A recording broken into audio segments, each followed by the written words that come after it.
Mga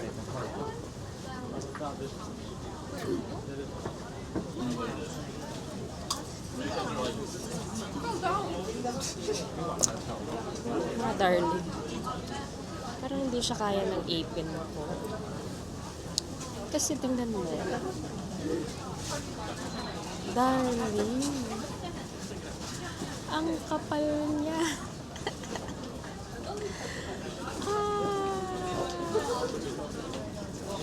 So, paano?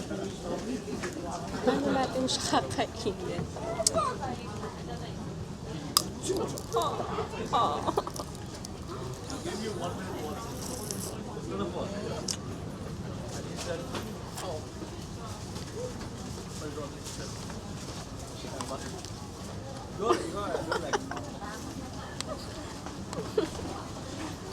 So, ayan. We are down to the last one.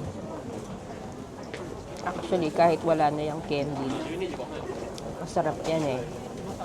Strawberry yan ng Japan eh. Kaya lang, diba? For the experience.